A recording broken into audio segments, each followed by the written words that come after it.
यीशु सहाय, praise the lord. हम केरल से आप सबों को आज का वचन सुनने के लिए हार्दिक स्वागत करता हूँ।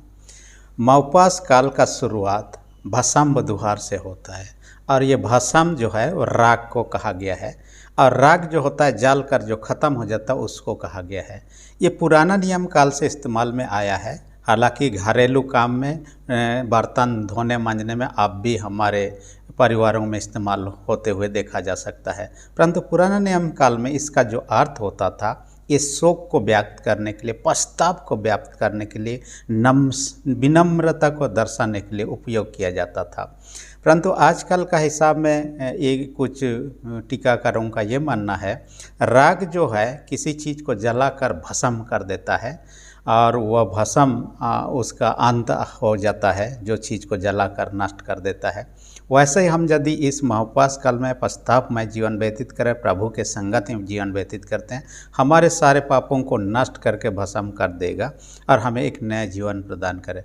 कुछ अन्य टीकाकार या तो विद्वानों का ऐसा मत है कि हम मिट्टी से बने हैं और हाँ, राख जो है, राख बनने के बाद मिट्टी में मिल जाना ही उसका विलय है, यानी अंतिम चरण है। यानी कि हम यदि महाउपवास काल में राख के हालत में हैं, हमारा जीवन अंत के हालत में है और यह हमारे जीवन को दर्शाने के लिए किया गया है, हम भी मिट्टी में मिल जाएंगे। लेकिन यदि हम पश्चाताप करते हैं, प्रभु के संगति में जीवन व्यतीत करते हैं इस महाउपवास काल में, प्रभु के द्वारा हम क्षमा को प्राप्त करते हैं, नए जीवन को प्राप्त करते हैं। ऐसे जीवन जो कभी ख़त्म नहीं होने वाला, मिट्टी में मिल जाएगा शरीर, लेकिन तो हमारा आत्मा हमेशा के लिए प्रभु के साथ में संगति में बना रहेगा, ऐसा कहता है। और पुराने जब इस बातों को इतिहास में हम देखते हैं, जो राख लगाने भस्म बुधवार के दिन में अपने माथे पर या टीका के रूप में लगाने का कई प्रचलन शुरू हुआ, जिसमें पहले साल जो खजूर पर्व के अवसर पर जो खजूर की डाली इस्तेमाल किया गया उसको जलाया जाता था और उसका राख को भी लगाने के प्रथा था। हालांकि हमारे बीच में ऐसा नहीं है, परंतु ये महाउपवास काल उपवास में जीवन व्यतीत करने का, ये उपवास नहीं है, महाउपवास इसलिए कहा गया क्योंकि ये एक दिन का एक बेला का नहीं है, ये 40 दिनों का है। हालांकि हम यदि आंकड़ा को देखेंगे भस्म बुधवार के साथ में गिनती करेंगे तो 46 दिन करीब हो जाता है, लेकिन विद्वानों का ऐसा मत है कि हम संडे को उपवास काल महाउपवास काल में काउंटिंग ना करें, हिसाब ना करें, तो बाकी दिनों को जब हिसाब करते हैं 40 दिनों का आंकड़ा आता है। कुछ विद्वान लोग तो ये मानते हैं पवित्र सप्ताह को हम यदि अलग कर दें और बाकी इधर के दिनों को करें, ये महाउपवास काल का पवित्र सप्ताह एक अलग सप्ताह होता है जिसमें अलग ही। कुछ कलीसिया के लोग महाउपवास काल नहीं मानते हैं, कुछ लोग मानते हैं लेकिन सिर्फ भस्म बुधवार को और पवित्र सप्ताह को मानते हैं। पुराना नियम काल में हम देखने पाते हैं ये लोग बहुत दिन यानी कि प्रायश्चित का दिन को खास कर माना करते थे, लेकिन वर्तमान में यहूदी लोगों के बीच में 22 प्रकार के उपवास मनाते हुए देखा जाता है। लेकिन जो भी इस उपवास मानते हैं सच्चा रूप से मानना चाहिए। आज का वचन में यही कहता है, मत्ती 6 अध्याय 16 से 18 पद में, इसलिए मैंने शीर्षक भी रख दिया है, उपवास रख दिया है। और उपवास में 2 पॉइंट पर हम चर्चा करने वाला। पहला पॉइंट जो क्या कहता है, हमारा उपवास दिखावटी ना हो, इसी बात पर जोर किया हुआ है। आज का वचन है हमारा उपवास दिखावटी ना हो। असल में फरीसी लोग जो होते थे ये लोग दिखावटी पर ज़्यादा ध्यान देते थे और बाइबल में कई बार उनको उलाहना रहते, उनको डांटते हुए भी बाइबल वचनों को हम पाते हैं। यीशु के समय में भी ऐसे ही बातों को देखने। असल में यहूदी लोगों के बीच में 3 चीज़ों को करना धार्मिकता के दृष्टिकोण से अच्छा माना जाता था और वह 3 चीज़ क्या था। पहला था प्रार्थना करना, ये हमारा एक धार्मिक व्यक्ति होने का निशानी के रूप में देखा। दूसरा चीज़ होता था दान देना और तीसरा चीज़ होता था उपवास करना। और फरीसी लोग क्या करते, जब भी प्रार्थना करते लंबी लंबी करते, लोग देखे वाह क्या धर्मी आदमी है। दूसरा दान देते तो लोगों के सामने ये दिखाकर कि मैं कितना दान दे रहा हूँ। और तीसरा उपवास के समय में अपने आप को ऐसा रखते कि लोग जाने कि उपवासी हैं। यीशु मसीह आज का वचन में भी कहा दिया है, लोग ना जाने कि आप उपवासी हैं, परमेश्वर जाने, क्योंकि उपवास परमेश्वर के लिए किया जाता है, हम लोगों को दिखाने के लिए नहीं करते हैं।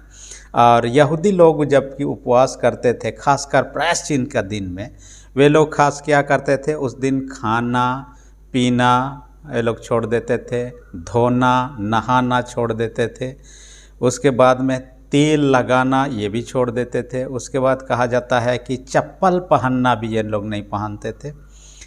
उस समय में जूता सब उतना नहीं हुआ करता था, चप्पल सब पहनना। उसके साथ ही स्त्री पुरुष के बीच में यौन संबंध या सहवास ये भी माना था। ये पुराना नियम काल का उपवास के समय में ये सारे चीज़ माना हुआ करता। अब भी इन चीज़ों को इस्लाम के मानने वाले लोग वो पालन करते हुए दिखाई देता है। हालांकि कितना पालन करते हैं उतना डिटेल से हम नहीं जानते, लेकिन उनके बीच में इस प्रकार के प्रचलन है।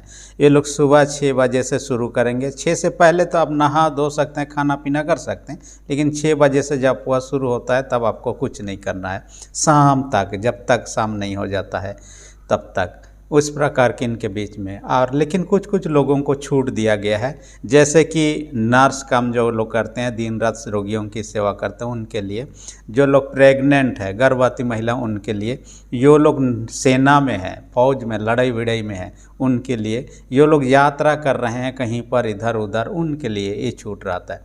लेकिन जो लोग स्वस्थ हैं उनको करना है। यदि नहीं कर रहे हैं उनको जुर्माना के स्वरूप में क्या करना है, गरीब दुखियों को दान स्वरूप देना पड़ता। हालांकि कितना पालन हो रहा है नहीं हो रहा है इतना जानकारी नहीं, लेकिन उनके बीच में इस प्रकार के प्रचलन है। लेकिन ये एक बात है, जैसे कि कहा पारसी लोग दिखावटी करते थे, लोगों के बीच में दिखावटी प्रथा था।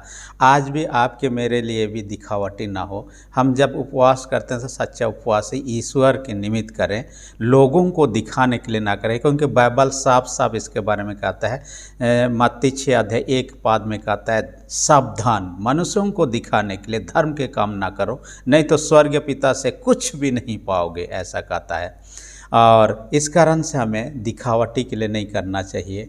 मैं जब कैंडिडेट शुरू में सेवकई में था, एक मंडली में गया हुआ था और एक व्यक्ति पीछे लाइन में बैठा हुआ था और वो व्यक्ति इतना ज़्यादा गा रहा था मानो कि वो बिना माइक के माइक में गाते हुए ऐसा सुनाई दे रहा था। बहुत ही अच्छा लगा मेरे को भी। चर्च ख़त्म हो गया, एक दूसरे से हाथ मिलाते के बाद में उस व्यक्ति के पास में मैं पहुंचा। जब हाथ मिलाया उनको मैं शाबाशी दिया, आपने बहुत अच्छा गा, ऐसा ही गाते रही।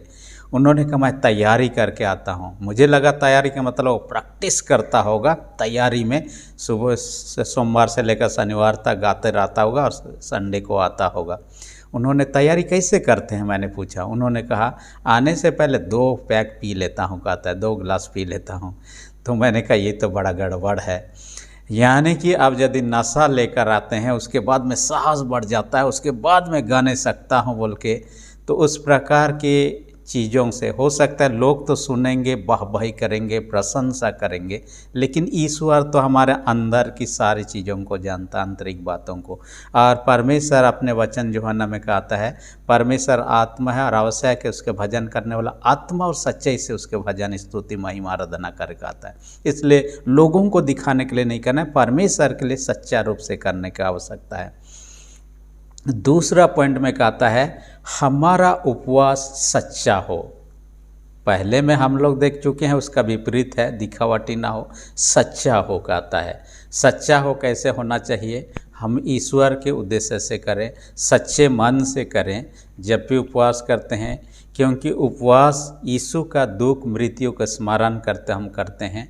क्योंकि यीशु मसीह स्वयं 40 दिनों तक उपवास किया और उसका परीक्षा शैतान ने किया, और उसी 40 दिन का आंकड़ा को लेते हैं। 40 आंकड़ा जो पूर्णता का एक आंकड़ा है, कोई चीज़ को पूर्ण तक, जैसे 40 दिन 40 रात पानी वर्षा नूह के समय सारे चीज़ों को नष्ट कर डाला, कोई चीज़ का पूर्णता या को दर्शाता है। यानी 40 का आंकड़ा जो है उपवास का दिन है, ये पूर्ण रूप से प्रभु में समर्पित होने का, पूर्ण रूप से अपने पापों के लिए पश्चाताप, पूर्ण रूप से प्रभु का दुख मृत्युओं को गहराई से समझने का एक पूर्णता का समय हमें मिल गया है।